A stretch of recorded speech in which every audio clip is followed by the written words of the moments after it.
We'd like to thank all the supporters of the podcast. This week, we talk about the Lightroom Mobile update that has generative AI, and that leads to a discussion about AI in general and a little spillover into iOS 18, which we're expected to be announced in less than a week, plus our recent photos.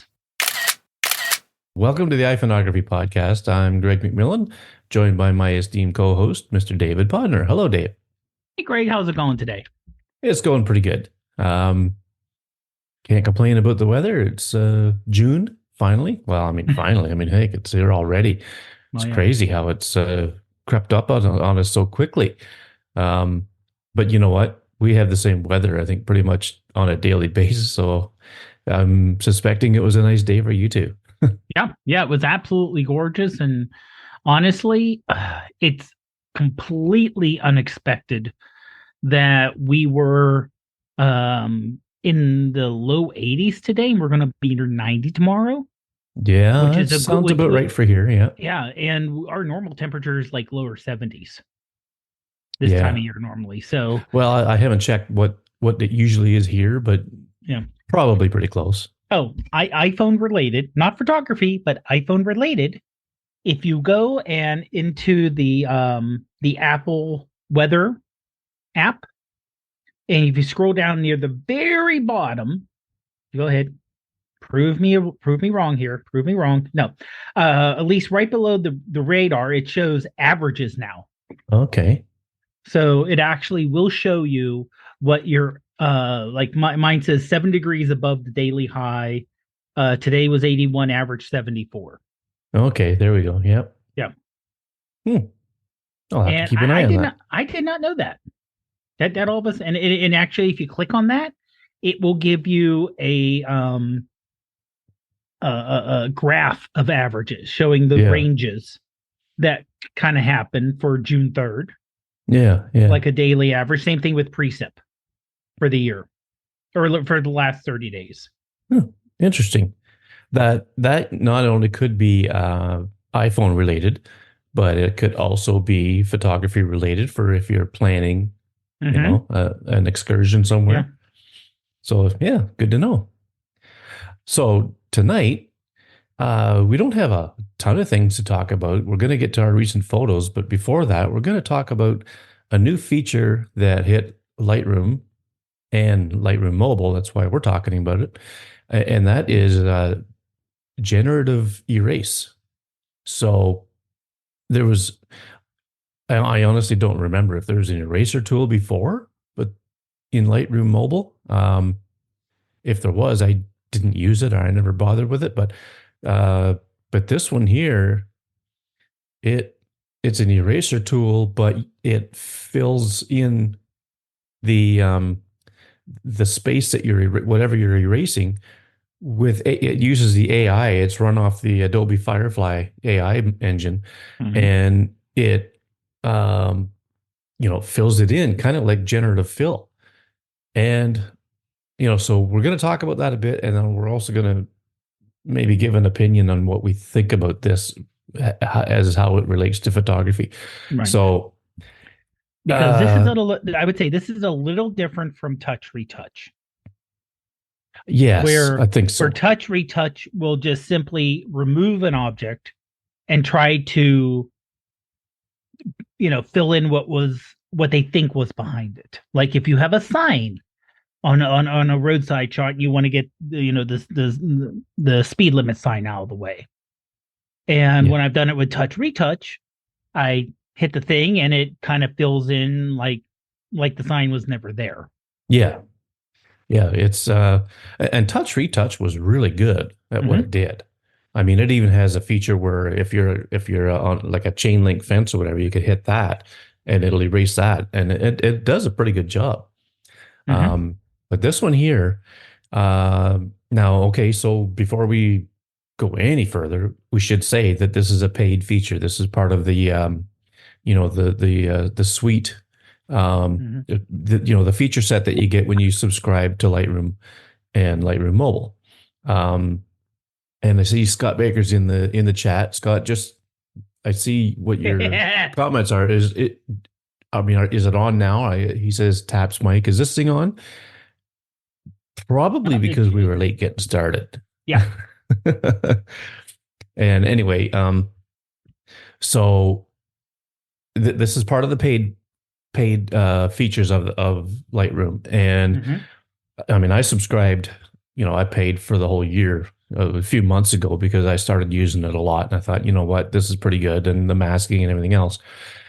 And the way I heard about this was from Brian Matias's YouTube channel.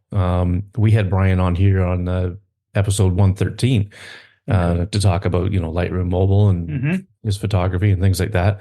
And uh, Scott Baker says, late taking a play out of Shane's book. Yes, that is correct. Yes. Anyway, so Brian talked about this, and I'll put a link to his video in the show notes because it's pretty good. He really shows a lot of things about this. And now, Dave, you were not a subscriber to Right. Lightroom Mobile, but when this Right. came about, I believe you are giving it a try. Is that correct? Correct. I signed up for the year, but when you sign up for the year, at least in the US, I can't talk about other places. It does give you a 7-day free trial. Oh, okay. Yeah, I'm not sure So if it I'm does that yeah. here or not, but So I'm on the 7-day free trial still. So I yeah, wanted to okay. try it out. Now the yearly one in the US is $50 US for one Yeah, year. If you sign up for the month by month, you do not get the 7-day free trial, but it's $5 a month. So it right. kind of depends if you're willing to take a splash, if you will, for an entire year. And if you are, then the question is, if you're not quite ready for a year, but you want to try it more in a week, $5, but you'll pay more in the long term, but it's Yeah, $10 more a year. So it depends yeah. if you're comfortable with $50 at once, or if you're like, yeah, you know what, I'll be comfortable $5 a month and cancel and restart anytime. Yeah. Oh, yeah. I thought about maybe going monthly, but if I recall, yeah, I think I got that 7 days free trial too Mm-hmm. if you go yearly. So, and for me, it was like $66, I think, Canadian. So, I mean, I've said it before and I'll say it again. If it's something that you're going to use a lot, it's worth it. You Right. know, Right. And even though, and I already use. Oh, I'm sorry. no, I was just gonna say, even though, you know, the subscription model turns a lot of people off. Um, but I mean, you're going to get all the updates and everything else. And when you don't want to use it anymore, you just cancel, period, Right. plain and simple. That is So, one difference between um and I do apologize for the little bit of movement. I spilled some water. So oh, I'm trying to clean that up real quick. oh, If okay. you see movement on camera. But the you can, like you said, if you do the month by month, the Apple model for subscriptions is so much better than almost any other model. Because you want to cancel, you can cancel. You want to start up again, you can start up again. You know, if you want to sign up for longer, you can do that. But not like you said, you can use the one reason that kind of pushed me over the edge was the low cost per month.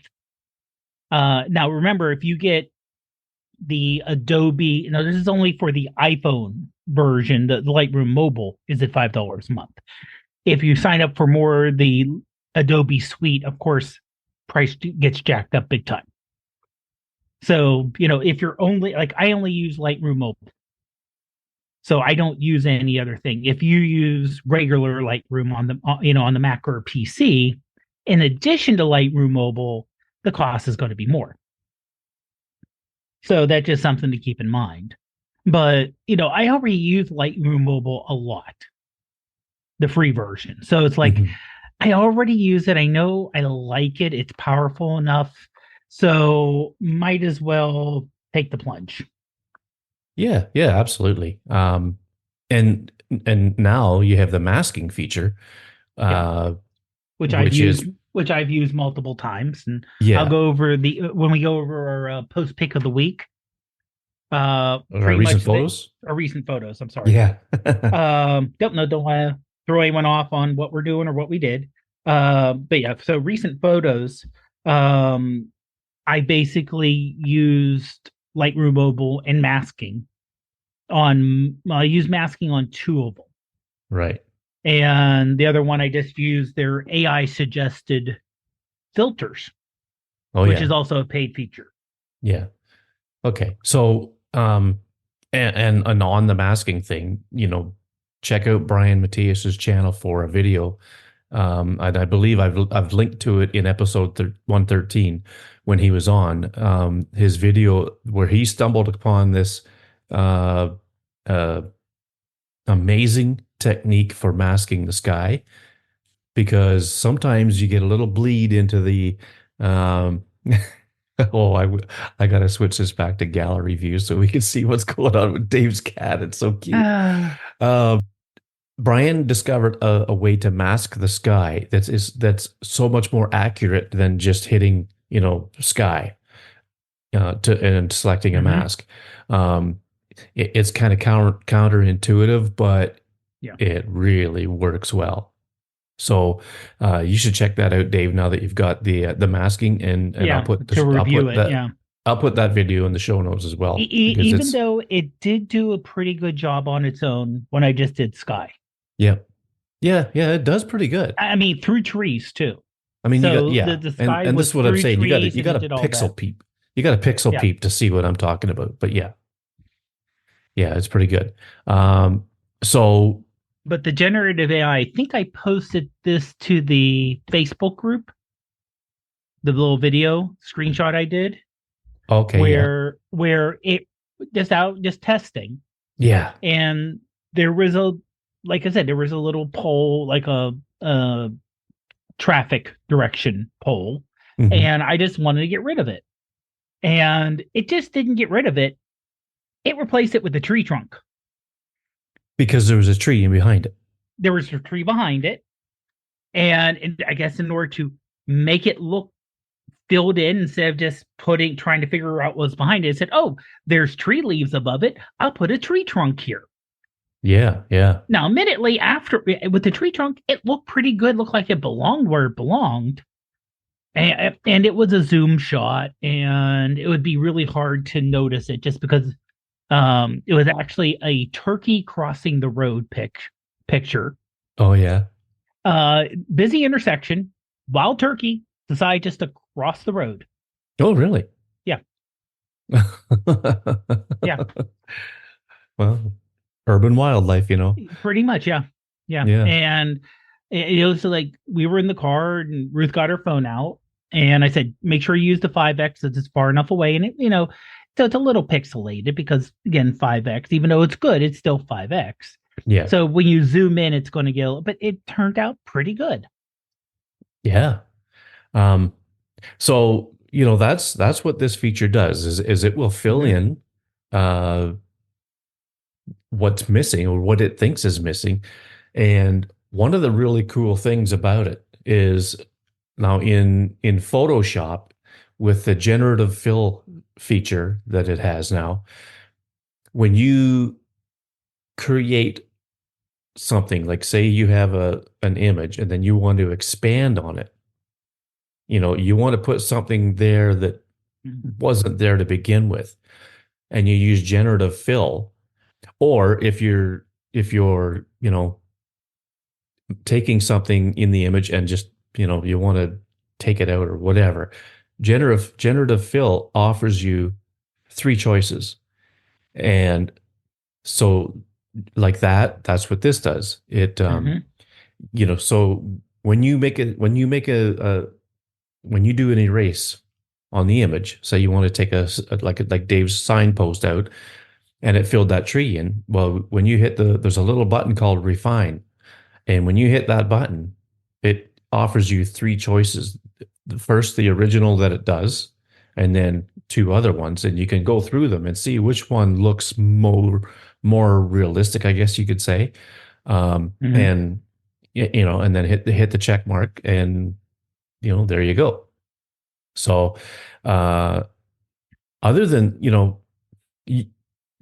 you could change the brush size, Hmm. and there really isn't much else to this that I can think of with my limited time using it.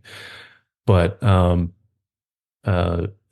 as far as I know, and maybe Dave, you might know better. I don't know, or Scott in the chat if you're still with us. Um, Once you make a brushstroke, then you have to commit to it. Hit the check mark to accept it. After you've made your choice out of the three choices or whatever. Uh, and then I think you have to go through the whole process again, like hit the erase button, do another brushstroke. I don't think you can do multiple brushstrokes in the same sequence. Uh, I'm going to play around with that at some point, but I think that's how that works. So it's there's a bit of a limitation in how much you can do at once, but I mean you can go in and and continually do more. However, there is something that just came to my mind. There is erase, or there's clone, or there's Hmm. heal. Like a healing brush or a clone brush, and then the erase brush. I've only played around with the erase tool. I haven't tried the cloning or the healing, but these are other options that are in that tool as well. Have you tried anything else, Dave? Well, I'm actually trying now Oh, okay. the heal. Now the difference is the remove does have to go to the cloud. The Oh, heal yes, yes, does that's right. not. The heal does not though. Oh, really? Yeah. So like I have a picture. I'm trying a picture of the cat, and I'm just trying to get rid of a little mark on that. No, you know what? It is doing it now. It's doing it now. So I'm not sure why I didn't do it the first time. But yeah, so just a little, little speck of dust on the floor. It's just trying to like go over to get rid of it. And it did a decent job with keeping it as the wood grain there. But there's also when you hit refine, like I said, you got the different variations, and you can change the opaque. Oh, the Oh, opacity? yes, thank you. You can change that too, or you can restore it or just unremove the generative AI part. Okay. But this is something that can't be done on device. It sounds like so it has to go up to the cloud, and depending on how much you're doing, can take some time. Yeah. Oh, yeah. Like I guess it depends on how much detail is in the image, right? Right. Um, and like I said earlier, it's using the Adobe Firefly uh, AI engine, so maybe that's why it has to go to the cloud. Um, because I guess the iPhone doesn't have that engine built in, so that's why it goes to the Yeah. cloud. And I'm just assuming, and I'm hoping I'm right, but um, I mean that makes sense. That makes sense to me as to why it has to go to the cloud. Well, yeah, Um, because Adobe. I think also the other difference is that they have to use. Um. Oh yeah, that did a good job. They want to go across platform, so they can't just say, "Well, the iPhone has machine learning, so we'll write it to the Apple machine learning." Well, that does no good for Android. right. Yeah. Exactly. So I think that's one of the reasons they're pushing it to the cloud and back. But again, if you're, let's say, you want to do some editing on the fly, which is why you would use mobile versus, or maybe you only have mobile, you don't have Lightroom on your PC or Mac. If you're out in the middle of nowhere with slow internet, it's going to take some time Hmm. because it has to go back to the server. The server has to do the correction and then push it back. Yeah. Yeah. Now, who So knows there's a whether that's going to be changed going forward? Yeah, who knows? Like there's a lot going on under the hood.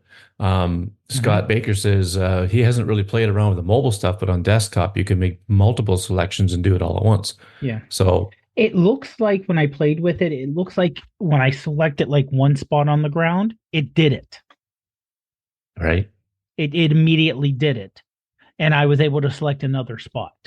So it isn't Oh, like okay. select, do. It's select once you put your finger up, it starts processing. Oh, okay. And then you could do other ones before you hit the check mark to Right. commit. Okay. Right. All right. Well, that's good to know. I just never tried it, so I don't know. Yeah. Um,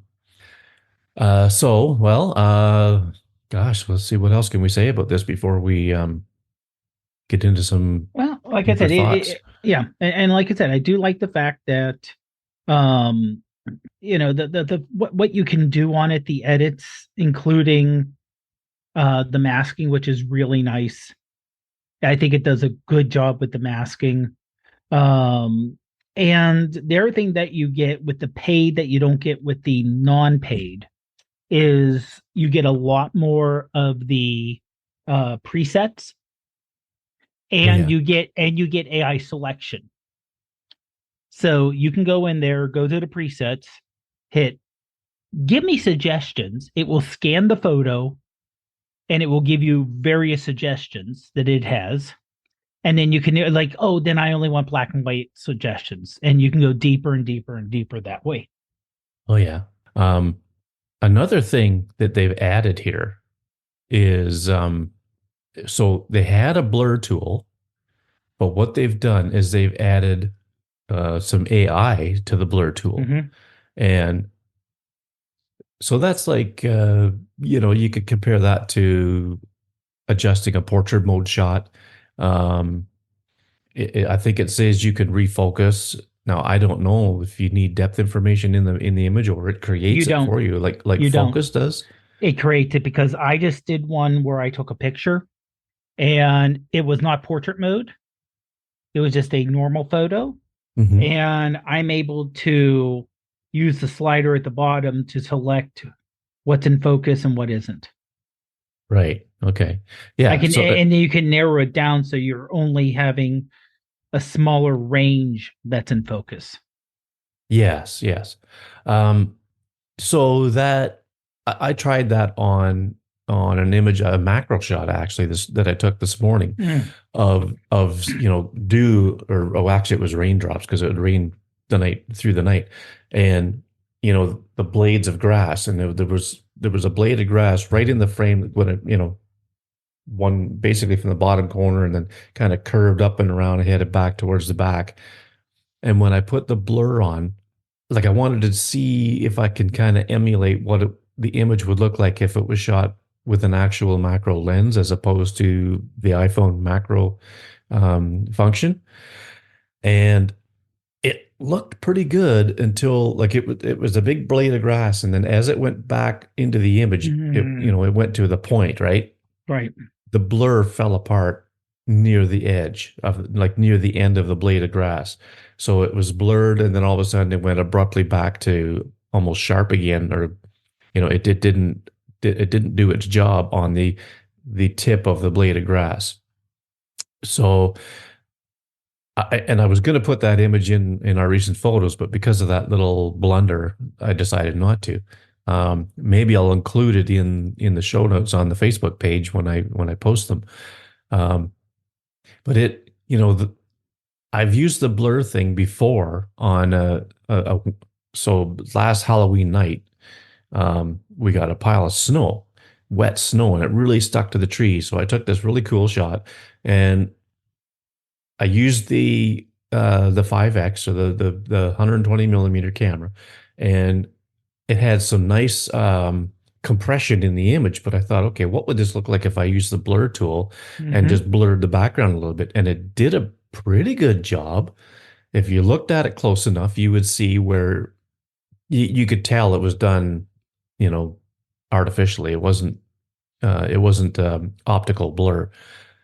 But now this one, this with this feature here, I have to see, and maybe I could try it on the same image. I'll have to see if it's any better or not. But and there's also different types of blur, like kind of Mm-hmm. like Focus had. Focus had this a bunch of choices with to emulate different lenses, like a Right. Minolta, whatever, all these different lenses with different kinds of blurs. Like so, there's like circle, there's I forget what the Well, choices are, but yeah. Well, I actually have it in front of me. So oh, super. circle, bubble, five blade, ring, and cat eye. Okay, yeah, and so I didn't really play with them yet, and this is fairly new, folks. This just came out what about I don't know less than a week ago, I think, Yeah. and and I think actually Brian Matthias's video came out on the 28th of May, so you know, definitely less than a week ago. But uh, so there's a few cool features, and let's see what Scott says here. I did a photo the other day, portrait mode on iPhone, and used a regular photo, and used blur mode. And funny enough, they both screwed the same The way. They same both area. screwed up Yeah. the same in the Yep. same. Yep. In the They same both. area. Oh, okay. Interesting. So honestly, it doesn't shock me because they may be using the same AI idea in general, Hmm. in terms of trying to figure out the edges. And there's only so much, we're still talking, it's real putting an artificial edge on something. It's still not, you know, there's still areas where it should do better, but it Yeah. doesn't. Well, this is it also says in the app, in the Lightroom mobile app, that this is early access. Right. So, what else was I think Blur was early access when it first came out. So that kind of tells me, and Brian Matthias talks about this in his video too, that that it, it's kind of beta, but they're not calling it beta; they're just calling it early access. Early access. Yeah. So it's bound to improve over time. I think the more people use it, because this kind of begs the question: okay, what's happening when you send a thing like that? It has to go to the cloud, right? So what's Adobe doing? And maybe it says in the app description, I don't know, but is Yeah, Adobe? I did not see anything in the app description. It's probably just say, it would say something like being sent for processing. Yeah, yeah, more than likely. Like I'm not saying So, Adobe's being nefarious or anything, um, no, but because anyway. there's easier way for them than to be nefarious in this, Oh yeah, yeah, for sure. especially since this is only available for paid people. And you figure that Yes. paid amount would be significantly smaller than the non-paid as a percentage. I think Yeah. that's a fair assumption. That yeah, it's if they really wanted to get your photos, they would give everyone 1 gigabyte of Adobe Cloud storage for free. And Yeah. oh, it's in the cloud. And when you when you upload to the cloud, it's automatically scanned for your protection. And Yeah. then they have access to it for whatever, and they can even put in, by uploading to cloud, you give us the ability to scan it, blah, blah, blah, blah, blah, blah, blah, blah, blah, blah, blah, blah. Yeah. So, Yeah. Um, so it's a good tool. It works really well. mhm, One of my Aurora Borealis pictures that I took at work with all the nice purple in it and everything else, mhm, there was these hydro wires. We call them hydro wires. Some people call them power lines, yeah. going right through the image. And I tried to use touch retouch to remove them, and it just wasn't working very well. Mhm, I used the line tool. I used a couple of different variations of the line. You used really thin or a little thicker, and it kept the result always showed that they were there, and you knew right, something was taken out. right. I used this on them, and it did a lot better job, a lot better job. I was really impressed with how it worked. Yeah. Um, That could be some difference between on camera processing using what they have access to and Adobe's massive servers where right. they're uploading that way too. Also, I don't know how big the touch retouch group is. I imagine it's small or smallish, I should say, Yeah. compared to Adobe and how much money they can throw at stuff. Yeah, that's right. Um, so Scott sent a picture that he so I'm gonna Okay, actually show it on the this screen is here. the one he was talking about where they both messed up. Yeah. So I'm Okay. gonna share this on the screen. I hope you don't mind, Scott. Um, Well, you send it to us. So this actually, by sending it to us automatically, you agree to the terms and conditions of the iPhoneography podcast to share your photos and reuse them as needed. yeah, that's a pretty good disclaimer. So he says the left one was the regular portrait mode shot, Oh, I see what he means. Yeah. and the right one was the blur tool. Mm-hmm. Oh no, wait. Oh, sorry. The left Yeah. one was the normal shot that he Mm-hmm. used the blur tool on, and the right one was the portrait mode shot. And it's, Yep. you know, Same place. I mean, in that little area there, and I'll add this to the show notes too, folks, so you can see it. But um, in fact, if you're listening to this on your iPhone, you'll be able to see it on the screen. Mm-hmm. Um, so it's hard at the best of times for the iPhone to get everything completely right in portrait mode. Um, so that's why you see in behind the bike, the bushes in the background there, Mm-hmm. it didn't blur them in the portrait mode shot because it everything's so cluttered, I guess you could say, in the foreground. Yeah. Well, And I also it guess, looks the way it looks with the brakes on top and the handguard, or the brakes on top and brakes on the bottom, I guess. yeah, It almost looks like a completed circle. yeah, So I'm that's guessing right. the iPhone thinks that that is not a hole through something, but it's a circle. Yeah, yeah. It's similar to where if you wear glasses and you get it like a bit of a sideward shot, Hmm. and it'll do completely clear what's showing through your glasses. Yeah, that's right. Yeah. You know, even though I kind of wonder from an engineering standpoint, we know that the front facing um, depth of field is significantly better than the lidar facing away because a you're closer, and Yeah. they use it for security, so it's a higher density dots that are looking Yes. at you versus looking away. I Yeah. kind of wonder if is there any way possible, which it probably isn't, I'm sure they looked into it, how much more dense would you have to make the lidar to give you, because if you look at when they show it, the lidar going out, it spreads out so much that it gives you a good feeling, but the details it needs to use the artificial intelligence on top of it. Yeah. And I used to know what like I guess you could say the quote unquote resolution Yeah. of the dots with Face ID, the sensor on the front facing camera, it sends out about 10,000 dots to cover your face for all that detail. And that's how it can figure out, if you got glasses on, glasses off, if you haven't used it, you know, okay, so even, mask on, mask off. There's different scenarios, over time you grow a beard, that sort of thing. But it uses all those dots to get the areas of your face that it's familiar with, that hasn't changed that much, and that still knows who you are. I mean, after so long, it'll ask you to authenticate with your passcode again. But Mm-hmm. Scott says, taking this photo, I backed away and used the 5x to get greater depth. Mm. So that might have something to do with it. I don't know. It's hard to say. I don't often use the 5x for portrait mode, but now I'm going to experiment a little bit.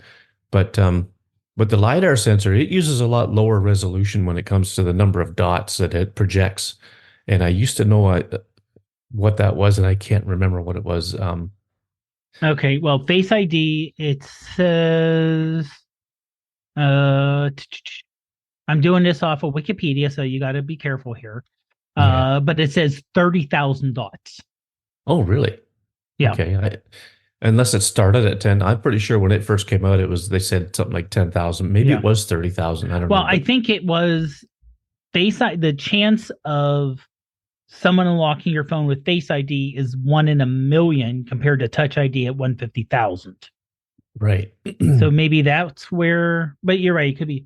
And of course, and then they say that Face ID has been around since 2017, Hmm. 7 years ago. Yeah. Yeah. It's crazy. And I remember everyone was kind of up in air, oh, how are you getting rid of Touch ID? And what is this? And what is this? And what is this? And what is this? And what is this? So it's like, okay, just calm down. Yeah. Okay. Well, I'm okay. Here we go. Let me know. Someone just tried to use the mouse for me. Um. Okay. Someone says the resolution is around 640 by 480 ish pixels Or the for the LiDAR. lidar out the back. So, Okay. someone else is And it's uh it's gonna have a range. Like like it's not 20, it's yeah, 25 by 25 points. So you're not, it's good for AR, it's good enough, but it's not, um it's not it's gonna get, between the brake handles and the handlebar on a bike that's, exactly you know, that far however away. many feet away. Yeah. Yeah, because that's pretty if he's using, since he's using the 5X, that's a pretty good distance though. Yeah. Yeah. So So so, I mean, physics again, physics yeah. kills everything.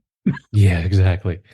So okay, so I'm not sure what else we could say about the features and things about with this erase tool and all that stuff. But now let's get into we'll keep it brief, but a little discussion about how we feel about this type of thing in photography. Um, so when the latest Pixel phone came out, Google, everything they touted about this phone was all the AI stuff. You know, like when they were talking about the camera, they talked about how you can, you know, move a person from one part of the image to the other, and then AI would just fill in Mm-hmm. the space where that person was. And everything that I can recall anyway, everything they talked about with regards to the camera was all AI stuff. Yeah. And I have a feeling that we're going to hear a lot of that this year with the new iPhone coming up in September. Who knows? Nobody knows for sure. But okay, so I was on Shane's live stream and we were talking about that a little bit. And I really poo-pooed that new Pixel phone because of all this AI stuff. Um, and now here I am using Lightroom Mobile with AI stuff. generative erase, and I'm kind of digging it. But I think it's okay. So this is basically a little conversation on ethics. Um, some people are really embracing this AI thing in photography. Mm-hmm. Um, I think when it comes to creating photos with something like Midjourney or one of these AI engines, it has to be said that it was created that way. And then, as Right. far as I'm concerned, it's not a photograph; it's a digital work of art of some sort. You can't call it a photo because it wasn't captured with a camera. It's the AI engines will scour the internet for photos of things that match the prompts, and that's how the image gets created. Now, this is to the best of my knowledge. Um, I just don't like playing around with that part of the AI stuff because I would rather use my brain and my camera and my hands and my feet, and I would rather go out and get a picture and take it myself and create an image that way. Um, Now, when it comes to this generative eraser in Lightroom Mobile, I don't do anything too drastic, but and I mean I've used touch retouch before and all this stuff, and I might take I might take a power line out of an image or something like that, and I mean I guess that is just I'm just being just as guilty for doing that as I would be if I was using generative fill in Photoshop and creating something outside the image and adding to it. Because technically and ethically, it's the same bloody thing as far as I'm concerned. Um, I don't know. There's that whole argument about, like Scott says, I like it for little touch ups. Yes, I do like it for little Mm-hmm. touch ups. Um, gosh, I'm almost, I'm almost two faced on this whole thing because I, there's so much about the AI that I don't like, but then there's a little bit that I do like. And I just don't want to sound hypocritical when I talk about this. So, I mean, maybe I should just start to say that I do embrace it, but to a point. Uh, what about you, Dave? What do you think of this whole thing? I don't know if I've ever Ah, really got your whole take on the AI thing. well, the thing is, and I was actually looking for, I saw a story and I was trying to remember what it was for. Oh, OpenAI, I believe this was under the new, trying to remember, I can't, but it was showing a picture where it actually took a cut out of a person, like as part of a, I think it may even been part of a movie or a video, cut them out, moved them, resized them, and did a generative fill in the background. Really? Yeah. And I want to say it may have been one of OpenAI's new things. Um, for some reason that's throwing in, or maybe one of Google's thing when they were talking about, like I said, what they can do with the AI. And you're right. I think the only difference now between what was available before, because before you needed, you know, Photoshop, Lightroom, you needed multiple tools probably to get it just right, and a lot of skill and a lot of effort, and to just make the adjustments you needed.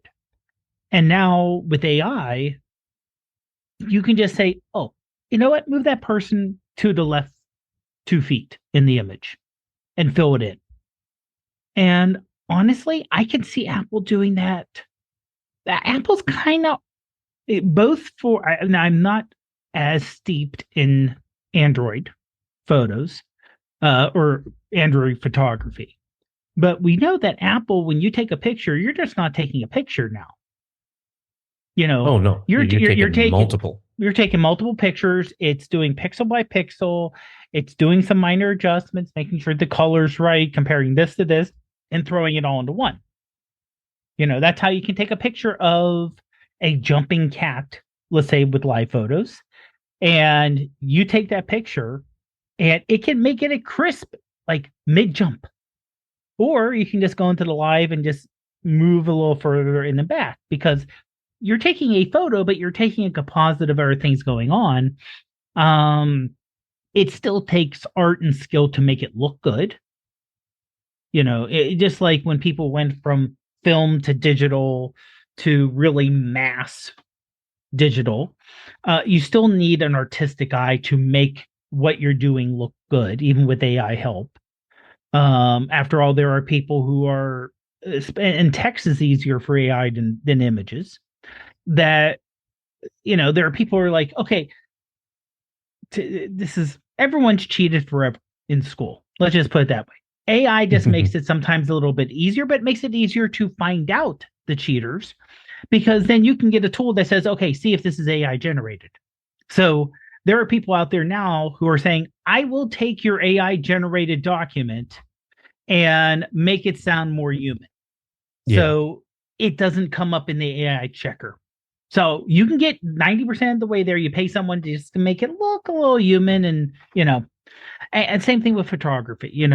If I take a picture and I say to AI, do this with it or do that, it still has as for now, an AI feel to it. hmm. If you listen to music, you can tell when something's auto-tuned, Oh yeah, but it isn't bad per se, but you can tell there's been some sweetening, some adjusting to make it sound a certain way that's been done to it. And a lot of people hate it. If you're not listening for it, you can't tell. But everyone starts sounding the same because it's all getting tuned the same by the computer. Same yeah, thing with AI images. Yeah. And the important thing is somehow there is a digital watermark that cannot be removed that says this is an AI. There's been AI adjustments applied to this image. Just so it's not as easy to fool people. yeah. So what do you think of it though? Do you think it's I think it's a unethical, or do you think where is that line for you on? It depends on. on how you're representing it.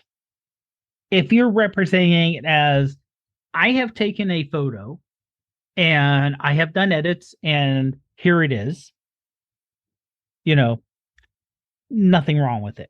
Because most people edit photos. You're already editing photos to adjust this and do this with it. And oh, I like it if the sky was a little bluer, or I remember the sky, the image picked it up as purple. I don't remember, or I don't like this, or change this here, move this here, move this here.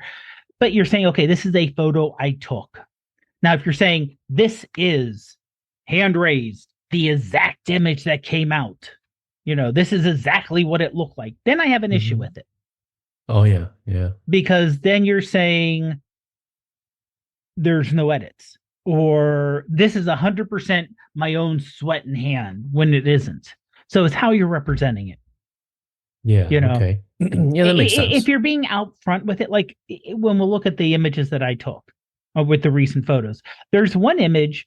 It's similar to I used the stitching app again. Let Oh, me get the BMO name of stitch. it. Yeah, I use that again, and I did some edits to it. Now, obviously, when you look at it, it did not look like that when I took the picture. Yeah, right. Okay, obviously, but um you could hopefully people know what to adjust an image and non-adjusted image, and I can tell you um this may have some effect on you being in Canada with some media, not overlap, but media being thrown out. But it's going to get crazy with what images are real or not leading up to November in the US with our elections. Oh yeah. Because there will be people who say, look at this image. Is it real? Is it fake? We don't know. You know, Well, you know what? what's going on here? I'm beginning to question a lot of images that I see online, whether it's Oh a yeah. political thing or not. I mean, Yeah. I really begin to question, like, okay, like, is this is this That's real and or that's when you have to learn critical thinking literacy and seeing details. Like, does that person have six fingers? yeah, yeah, Which that's the one thing AI has problems with. It has problems with words and fingers and things like that. yeah, And I do agree with Scott too. Uh, now there's a difference between flaunting this has not been edited, like it's a brag, and saying, by the way, here's a photo I took, no edits. mm, You know, like yeah, I'll say that if I didn't edit a photo and took it straight out of the camera, a lot of times I'll say no edits or not edited or something like that. And generally, when I use a program, I will hashtag the program I use. yeah, oh yeah, But I know what Scott's saying. There are people out there's like, I'm so good, I didn't edit this. And I'm thinking, what did you take it with? yeah, Did you, because if you took it with an iPhone, like we talked about, or an Android phone, or Fujifilm, shout out to Mark Sadowski, which has its own film simulations, you're getting at an edited photo somehow. oh yeah, yeah. I You mean, know, even film it's pictures, old fashioned film pictures, it depended on what film you were using. yes, because the different types of film can change how the Mm-hmm. image looks, obviously. Yeah. Um, So, well, I wanted to keep It is this. something to think about. It is something to Yeah, think about. It really is. yeah. I definitely wanted to keep this discussion brief because I mean I know that it could go for hours. Uh, So you know, I have to I have to figure out how I'm going to present myself in a conversation about this stuff because you know I do embrace it to a point, obviously, because if I'm using it, um, but yet at the same time, I don't like AI generated images. And when it comes to say generative fill, when you're um, expanding an image beyond what was actually Mm-hmm. shot. You know, I've always said, in recent times, since this all has come to light, I've always said, disclaim it. If you Mm-hmm. disclaim it, then fine, it's okay. But then I have a hard time saying that it's a photograph because it part of it is, but some of it isn't. Some of it's digital art. So I mean, maybe I know I'm being a curmudgeon, I guess you could say, at times when I talk about this stuff, especially when it comes to what Scott just said. No edits with your wonky horizon. uh, I'm on the Horizon Police Department. I like a straight horizon, but anyway.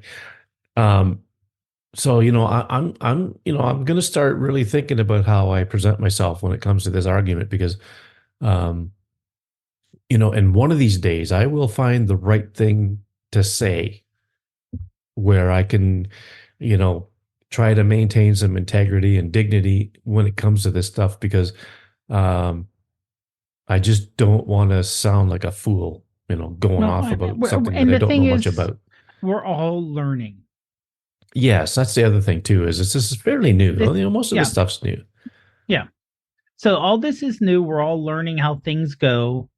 And we're all, this is an ever expanding thing. And it's to say, and also something that you may say now may not hold in 2 years. Yeah, who knows, right? Like Scott says in the chat here, he finds it on Threads. It has a lot of digital art, but it's not labeled as such, or it's really hard to tell. Mm-hmm. And that's true. I've seen some images on there. I'm not sure if it was Threads, Twitter, or Instagram, but somebody was posting images. Oh no, it was a Facebook thing. I think it was this group that keeps coming up on my feed, a suggestion to follow this group on Facebook or this page. It was a Facebook page of these images that are obviously AI generated. Right. And I looked at the description of the page and it says digital artist. Okay. So, but he's not saying anywhere other than right there where it says what this page, the category of the page is. He's not saying that all these things are AI generated because there is people on there saying, "Oh, what a gorgeous image! You were so lucky to capture this and all this other stuff." And it just drives me crazy when people buy into it like it's a real photograph. And he's not going on there saying, "Oh no, this is just AI." No, he's just lapping up the views and everything else. No, yeah. You know, Again, yeah. It's the problem is it's hard to take an absolute stance on anything because it's up to each person and how each person shows it. yeah, yeah, And there are so many cases where and so this is something that drives Ruth crazy, by the way. Just drives her absolutely nuts. That someone will post something, let's say on Facebook. Um, they don't. And sorry, folks, I had to pick that up. She'll post something on Facebook, or someone will post something on Facebook. She won't. And people are like, "Oh my, I can't believe this. This is so amazing. I've never seen this." And she looks at it for 3 seconds and goes, "It's fake. yeah, yeah, It's not even a good fake. It's a fake. Just yeah, look yep. closely." And I think she's getting a little bit more involved because she during the day she has the TV on background, so she's not Hmm. really watching it, but she got hooked on Catfish. And for those who don't know, Catfish on MTV is where people are trying to set up date online dates or something, and the Catfish crew tries to see if that person on the other side is really that person Oh, okay. or if it's a fake profile that the person's getting catfished. And so many times they do a simple, "Oh yeah, here's a picture of Juan," or "Here's a picture of Joe they sent me."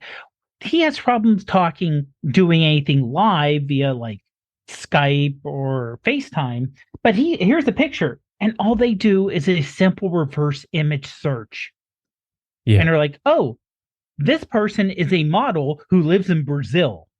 Is your person a model who lives in Brazil? No, they probably just took the picture, you know." Yep. And she's the same way with looking at images when people post, "Oh my goodness, have you seen this?" Like, it's fake. I've done a search. I found where the original person posted, and it's not a hard process.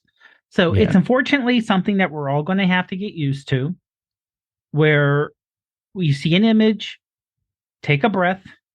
Remember, they want you to react immediately, and they Oh yeah. mean Facebook, Twitter, I should say Meta, Twitter, TikTok. Everyone wants you that immediate visceral reaction. Yeah. Take a second, take a breath. I'm guilty of it myself sometimes. Take a second, take a breath. Go, okay.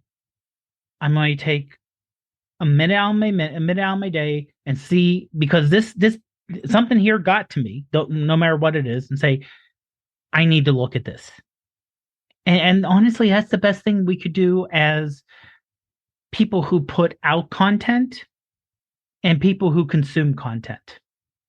Yeah. Yeah. You That's know, right. take a second to look at it, and hopefully people are being honest with, if they're saying something is, minor edits, like going into Lightroom Mobile and adjusting the color and the shading and using, and the one thing I learned from Shane Austin, the lovely clarity slider, Yeah.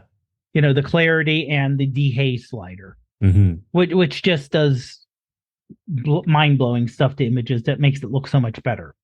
Yeah. Oh yeah. Um, but it's like anything else. Take the second, and hopefully, and for your, and, we all have to take responsibility.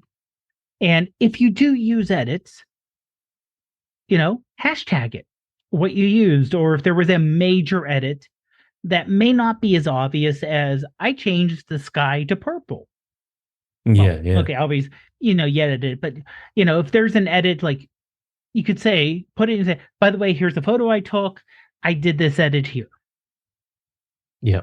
And it just Yeah. helps make it open.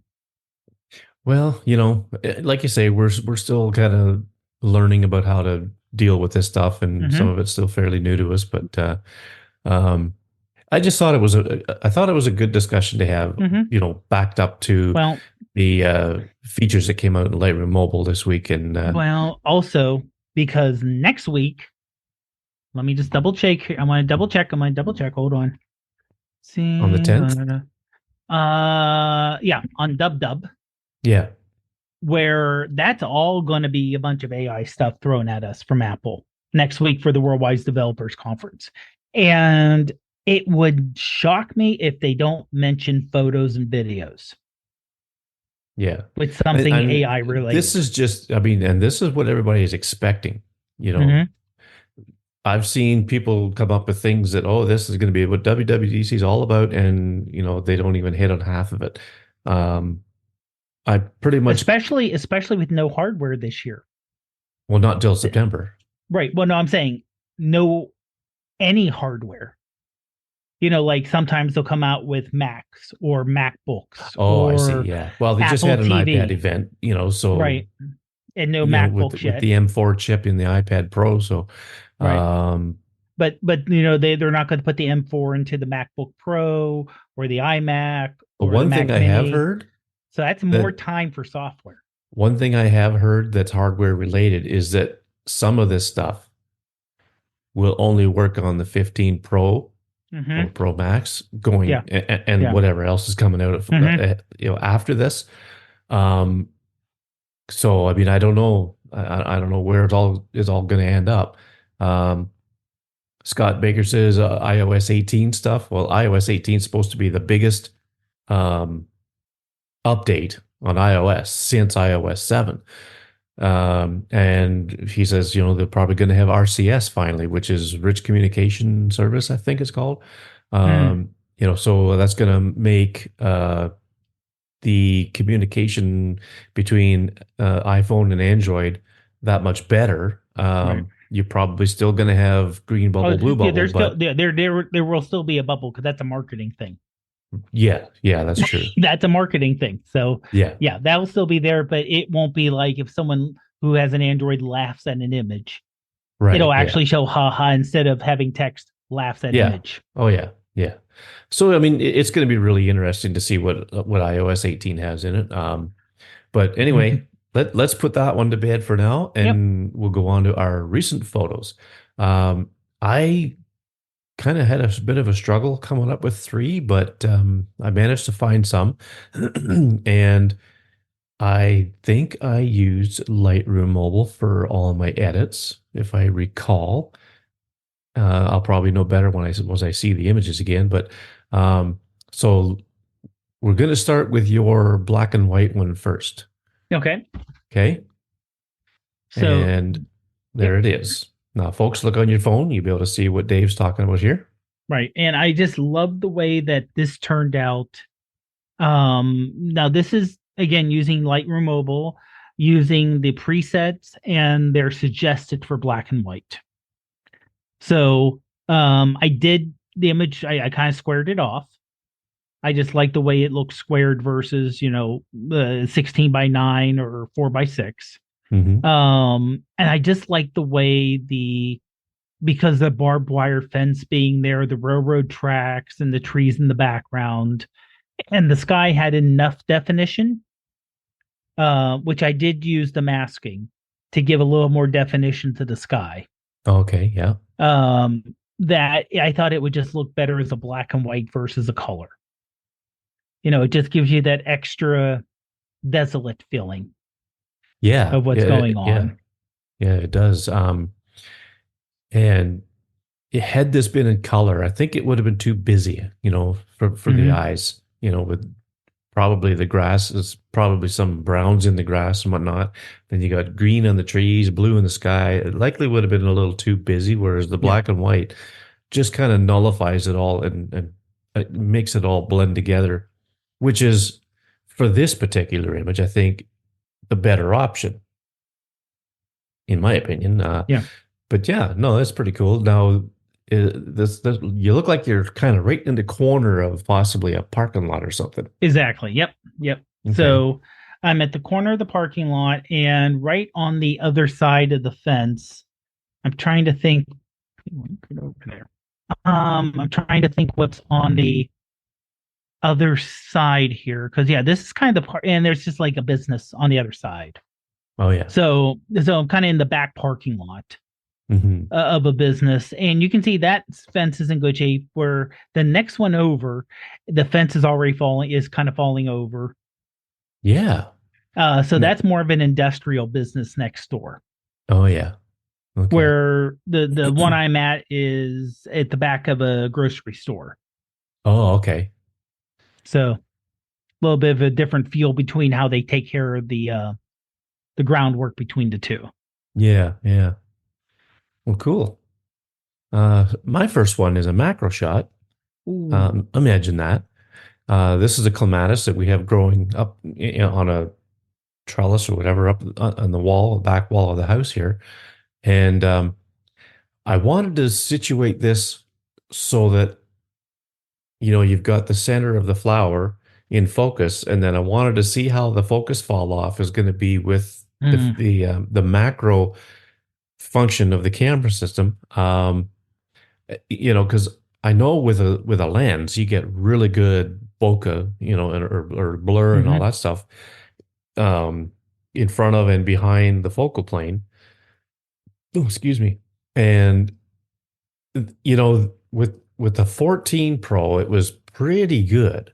Like the macro function. I never had the 13, so I couldn't try it out. hmm But with the 14, I think it got better. And then with the 15, I think it's better again because hmm it's somehow um, it's giving you that sense of a shallower depth of field more so than it did before. Um, so that was basically why I took this. It was just like kind of like an experiment. So I mean, all I did hmm was it's not cropped, but it's just edited in photos with a little bit of saturation and mm, and okay. slight vignette around the edges just to kind of draw your eye into the yellow Hmm. center of the flower. So Yeah, that's especially all the I did color. with that. It was the sharpness differences, but also the color difference. That Yeah, was yeah, that because the only place that's really yellow is the middle of the flower, yeah. and just surrounded, and the contrast between the purple and the yellow. Hmm. Just giving you that it kind of leads you right there. I really like that. And that yellow in the background is the siding on the house. So that Oh, I guess you okay. could say that kind of complements the center of the flower a little Mm-hmm. bit. So yeah, just another macro shot. And I took a macro of one of these flowers like on this plant a few years ago with a lens. And admittedly, it does look better. But with the 15 Pro Max, it's kind of, and I'm trying to think, you could do a macro with the one times, or you can do it with the 0.5. You can do it with the two times. You could even do it with I think you can even do a macro with the five times. I'm not sure, Yeah. Yeah. but I think this was with the zero point 0.5. Okay. Um, just so I can get really close to it. Mm-hmm. So next we have this one here. It's a real tall vertical one. Yep. And this is one I caught when I was on a run. I think I may have.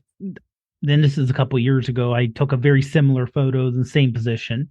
It's an old burned down house, and the red is a chimney. And there was just an opening in the trees, which kind of framed the whole opening there. And this was heavily redone in Lightroom Mobile using the masking. Okay. So I used the preset because the color of the tree is the color the trees are all green. They're not Oh this yeah. yellowish green. They are green. Oh, okay. And the sky was kind of a gray, Hmm. overcast gray. So no blue tint to the sky at all. And the actual stack, the red part, was just brown. So the preset gave it kind of that, I want to say almost like a faded vintage look to the leaves, where Yeah. it's kind of that yellowish look. I just Or want the or sky. or autumn looking Yeah, even. yeah. Yeah. And I want the sky just to pop a little bit more and just having that gray color. Hmm. So I did, again, went in, did the masking, did a great job with picking in between the leaves, Yeah. and just gave that a blue. And then I wanted to have the actual brick structure really pop a little bit more. So I made that red. Hmm. Yeah.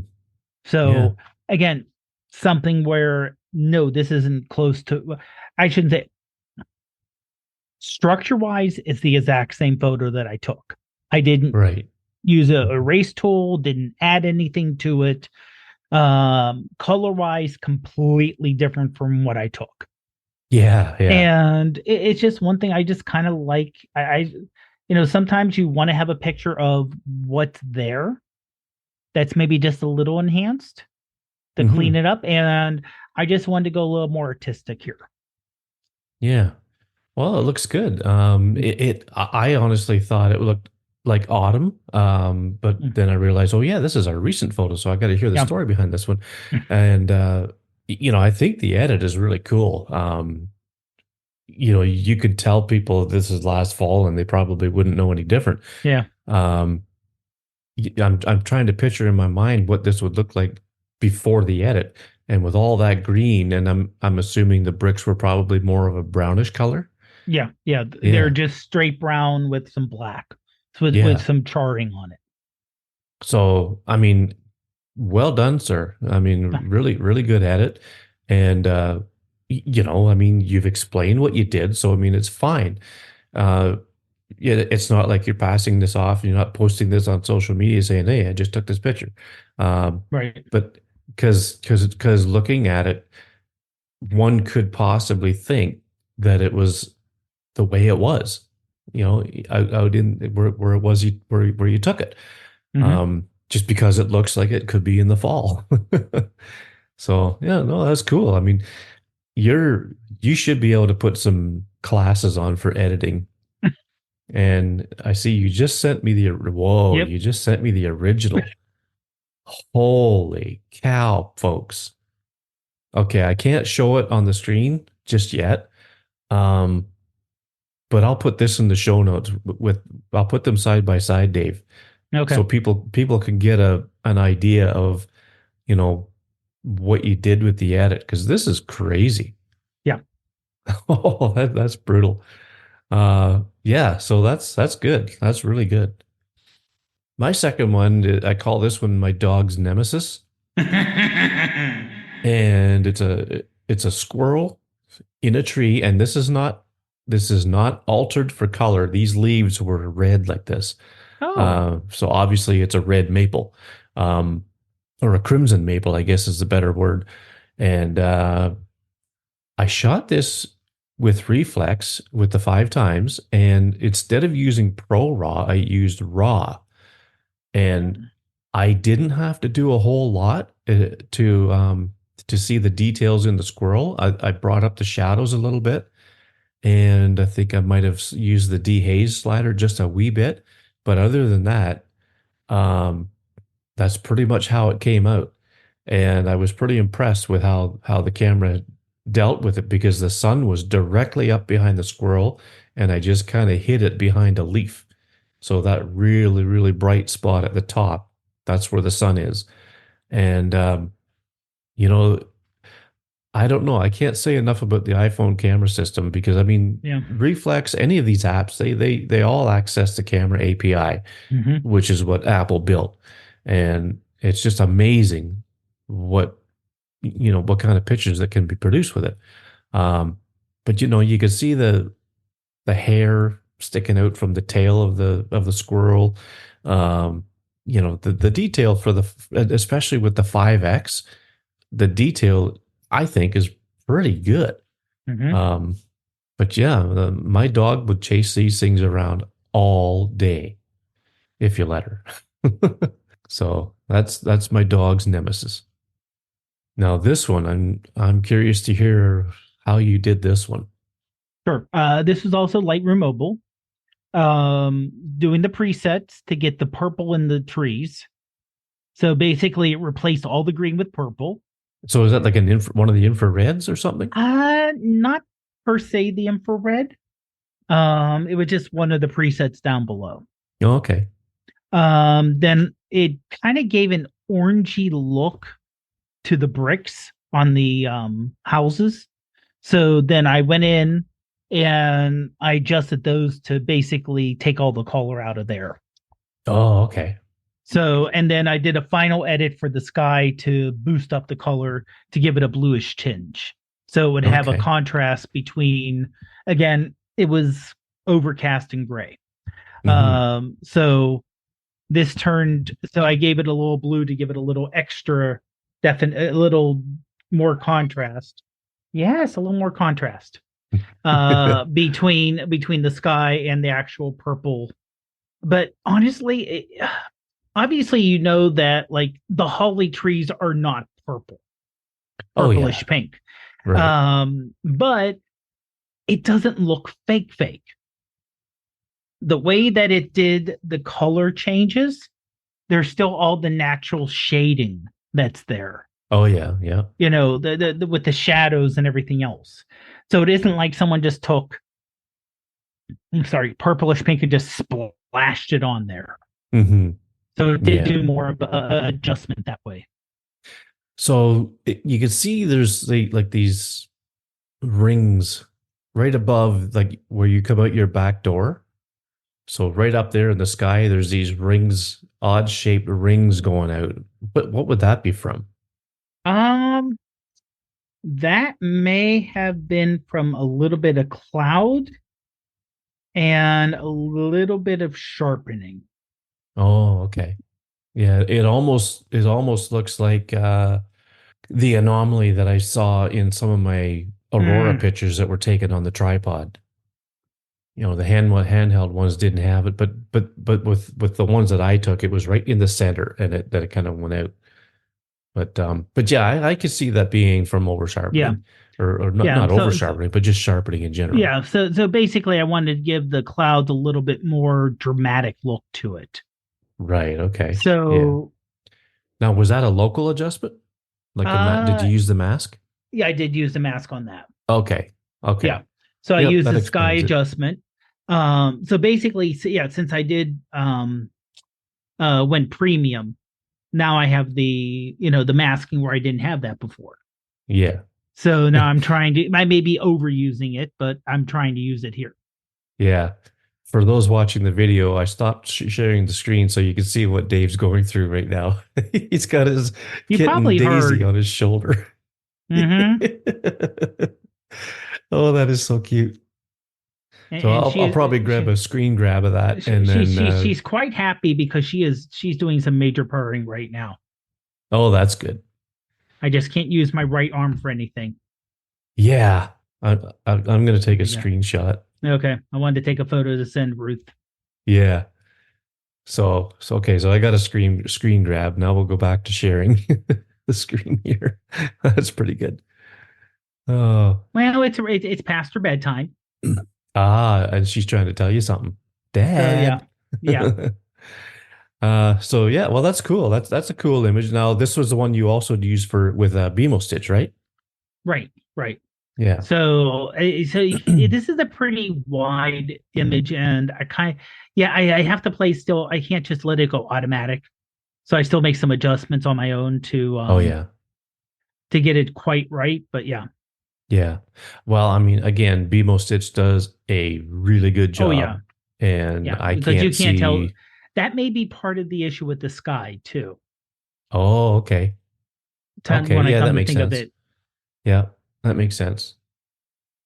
Well, that's cool. That's a very creative edit. Using that preset, Hmm. changing the leaves and everything else like that. It And you almost looked like, get well. The thing is, you get so many. Um, like I said, even if you don't use the premium, you can still get. They still give you a lot of presets going on. oh yeah, oh yeah, So for sure. you can still play with it, and see, even if you don't want to put it out on Facebook or Instagram or wherever you post your photos, you Yeah, can still give it a try and see, experiment, play with it. yeah, yep. I mean, honestly, that's one of the great things about digital photography is that you still have your original image. Oh yeah. And, you know, if you don't, because I took that shot and I did edits of, 6 different edits. Oh, is that right? Some Lightroom, some Camera Plus, some I'm trying to think if I did it in Snapseed or not, or in regular. So I just, one shot and trying multiple edits with it. Hmm. Cool. And what I'll occasionally do is put it on TikTok as a slideshow to music. Oh, okay. Yeah. So you're getting the same shot, but you're getting like, here's an edit, here's an edit, here's an edit. Yeah. Huh, that's cool. Mm-hmm. Alrighty. So my Ooh. third one. This was something I was in the house. My wife was out back on the back deck, and she said, "Come look at this, quick!" So I had to run out, and I couldn't believe it. I This was crazy. Um, so this is saturated a bit to bring out the color because Mm-hmm. in the normal shot that I took, it was just a little more subdued, but I wanted to emphasize what it really looked like. Um, and it's like I'm sure there's a name for this. It could be a form of a sundog type of thing, that type of thing that Mm. happens. But the, I mean, it's obviously there's water droplets or some kind of condensation in this cloud formation, and the sun was shining right on it, and it was just really cool the way it Yeah. looked.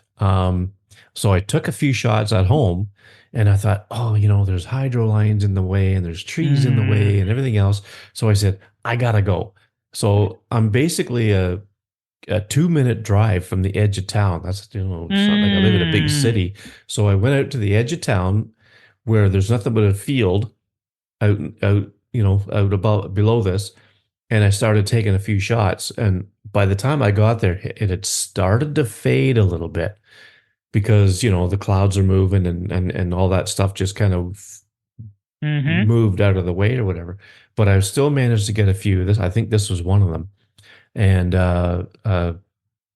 it looks so cool. Some of the ones that I took with it, I think this was probably the 5X. Some of the ones I took with even the 2X, it looks like like an angel or possibly like a Mm-hmm. bird flying or something like that. When Yeah, I I'm on this one. I'm getting definitely Yeah, yeah, a bird look to it. yeah. So I did put this in the Facebook group already, but I'll put this on our page for the post for this Mm. episode, and I'll also put one of the other ones on where you can see a little more of what's around it. Um, but it was just so cool, and I don't know what it's called, but there's a name for it. But you could see, there's purple in there, there's orange, there's yellow, there's green, um, probably some red. I mean, it's typically a rainbow color, right? And I thought, it's just so cool looking. I'm glad my wife saw it because if she didn't see it, we would have missed it completely. So it was just really, really fun to chase this down and try to get a half decent picture of it. Yeah, that is one issue sometimes if you um try to get these images that are just there, Yeah. that especially for rainbow images, if you wait, they'll be gone. Oh yeah. Oh yeah, for sure. Um, Luckily, the outskirts of town isn't far from me. I mean, luckily it's a small enough town that, I mean, yeah, if I lived, further north from here, like because this was looking south. And if I lived further north into town, then I probably would have missed it had I tried to drive to the location I was going to. But but no, I was lucky enough to get a few shots of it, and with a little bit of editing, I was able to make it pop just a little bit more than what it looked like to the naked eye. So Mm-hmm. um, so that was fun. Mm. All right. Well, I guess we got ourselves a show. Mm-hmm. Just a couple of things to touch on real quick, folks. The next time you see us broadcast, we hope it's going to come out just fine, but I will no longer have a subscription to Zoom.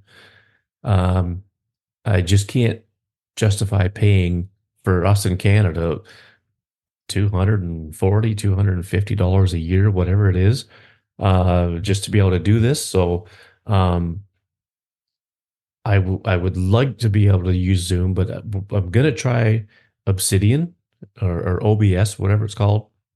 Mm.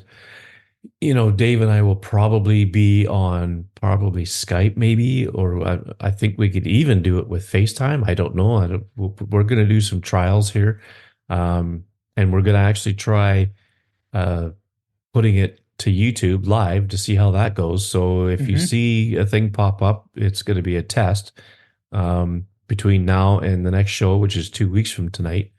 And we're just going to see what happens. But we'll get it figured out and we'll make it work.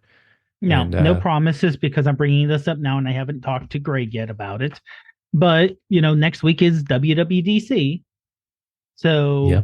I don't know if I don't know what your work schedule is next week in Ah, terms you know of what? just getting something out as a test Yes, that's a good idea. afterwards. Because I mean, Okay, it doesn't have to be long, but just enough to cover that. Yeah, because that'll be it's their normal time, so it's 10 a.m. Pacific, 1 p.m. Eastern on Monday will be the Yeah. keynote. Good morning, everybody. Yeah, good morning. Okay, so I'm on nights, but I'm gonna see what's happening Monday night at work. I might be able to swing that one off, and if I can, we can do it Monday evening. Um, yeah, like you say, that's up in the air right now, so Mm-hmm. we'll we'll see what happens. Either way, you know what, Dave, if I can't do it Monday night, we'll have a test that week um, maybe the Wednesday night of the 12th. And if you're available then, and then we'll do a test and see how it works, and we'll just broadcast it on YouTube. And for the test, we'll talk about WDC. I mean, I know Yeah. it's going to be well covered by the press and everything by Oh yeah. then, but we're going to have our own opinions on it and whatnot too. Mm-hmm. So, And we'll and we'll also say if invite. there's any photo related. Like I said, Yeah. Oh yeah. the great thing about AI being so big in the things, there's no leaks. Yeah, that's right.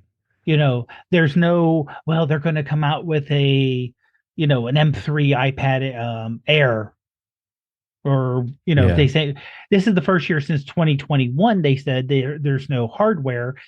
21 was still a heavy pandemic event, and same 2020 obviously was too, but Hmm. you're going to have to go back to when they had quote unquote normal event, which is still not back to what it was pre-pandemic, and it may never go back, Well, um I think where you have they're. everyone on stage. Yeah, they I don't doubt they we'll don't see like that that anymore. anymore. Yeah. Yeah. But the fact that you're going to see, um like I said, with AI, yes, there's going to be AI stuff which is less crazy. You'll Hmm. be able, it'll be on device, be able to combine this and this and this and this and give you all this little personal assistant. I can see that, but I'm hoping they can pull off some crazy photo stuff. Yeah. You know, based Yeah, it'll on be the advanced interesting. AI we have, you can just use this photo, and if you take a photo of a group, and we'll get everyone's eyes open Yeah. Yeah. and everyone's Yeah. smiling and do all that kind of stuff. Yeah. Well, we'll see what happens. Yeah. For that test, I'm going to open up the invitations to just about anybody that wants to join us. I don't imagine, that we're going to have a ton of people knocking the door down to join us for that conversation.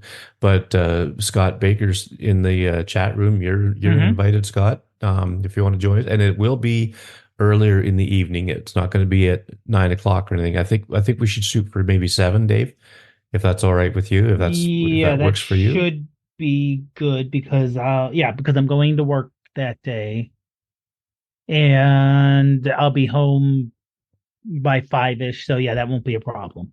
Okay, so that's Yep. 7 o'clock Eastern, and I'll see what Shane's up to. I'll see if we can coerce Scott into coming on. Um, let's see, maybe even Mark and Matt and anybody else from the Tiny Yep. Shutter group that wants to join us, and we'll just see who all we can get. And I think that'll be a really good test. If we have a bunch of different people on, and Mm-hmm. we'll just see what happens. But the other thing I wanted to talk about real quick was my website. I changed the domain to macmillanmedia.net. It used to be Macmillan Photos. So, I've got the page there for my books and whatnot. It's, macmillanmedia.net/books. Shameless plug there.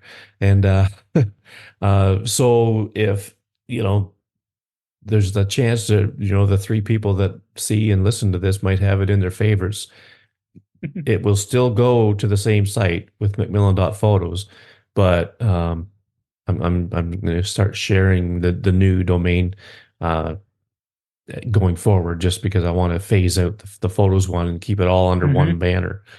So uh, other than that, that's all I got. Thanks, Dave, for a great discussion again, and I guess we'll see Mm-hmm. everybody on the next one. Have a great one, everyone. I'm just listening to the end of it on YouTube here. Mm-hmm.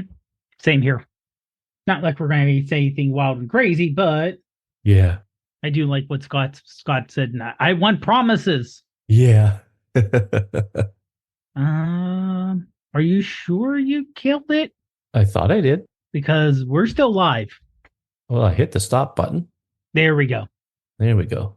Okay, it was still showing YouTube, and the Scott quote that I gave did go out on YouTube, Yeah. which yeah, nothing scandalous or crazy or Oh anything no. like that. It did. Oh, it did, however, pause me when I was saying something, so I look like, Oh, really?